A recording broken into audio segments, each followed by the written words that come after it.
impacted with severe weather. Counties valley-wide are issuing evacuation warnings and orders to residents to be ready. As part of preparing for incoming storms is having an emergency plan and a kit. So joining us now is Taylor with the Red Cross. Can you speak about what residents really need to have inside of this kit?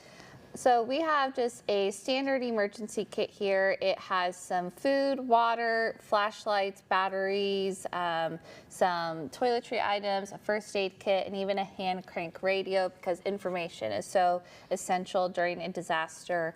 But also I like to have comfort items. So for me, that's my toiletries, medications, a list of important documents or medicine. And so each emergency kit can be personalized for children, every family member, and then pets as well. So it's very helpful if you have to evacuate. And Taylor, also grab your important documents such as your social security card, your birth certificate, any deeds, right? Because you don't know when you're going to be going back into your home. Absolutely. So having copies of those, and then if you do have to evacuate, if you have them all in one place, you can move them to higher ground since we're dealing with flooding right now. If there's a wildfire, we would say maybe take it with you. But that way that you can resume to a life of normalcy after the disaster passes. But taking the time now to prepare will be helpful if you ever get that knock on the door that you need to leave immediately. Taylor, I do see that you have some food, some water, even a blanket. How crucial this is to have even inside of your car so that if you have to pack up and leave, you have necessities. Absolutely. So if you do come across an emergency and there is a Red Cross shelter open, you get one of these blankets when you get there. You get a comfort kit with toiletries and a bed, but also you want to be able to have things that will bring you solace in a shelter. It can also be very boring, especially if you have kids. So having extra activities, games, puzzles, those keep people entertained while they're waiting to return home. And can you speak about what you guys are doing during this time as well, helping a lot of people across the valley that have been forced out of their homes? We currently have 9 shelters open across our Central California region, which goes from here all the way to Inyo and Mono counties because folks are displaced by flooding, still affected by the winter storms that brought a lot of snow. And so right now we're sheltering around 100 folks and providing them 3 meals a day, health services, emotional support, and already preparing for this next storm that's coming in as well.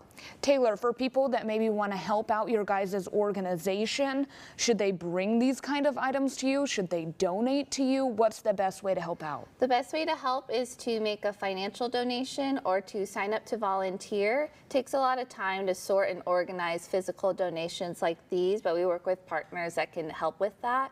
But by making a gift to Red Cross Disaster Relief or by donating your time to be a volunteer, we need folks who are all across the area to be able to help during disasters like these and in the future. How can people do that? Should they head to your website? Yes, redcross.org, and that's where you can learn about preparedness and what goes in your emergency kit. You can sign up to volunteer or to make a donation. What is something that maybe people forget a lot of the times when they're getting their emergency plan together that you want to remind them about? Pillows, towels, things like that. So when they leave, they have some clothing or maybe half of these kind of things. But when you are leaving at a moment's notice, you're getting your family, your pets, and the essentials. But having those extra things with you makes everything a lot easier if you're displaced for a series of days. And obviously, this year it's been so tough with the storms. How has it been from your guys' perspective of seeing everything happen? And how are you doing when it comes to volunteers? Because there's a lot of need out there. There has been. This is our second long-term major disaster already in March of 2023.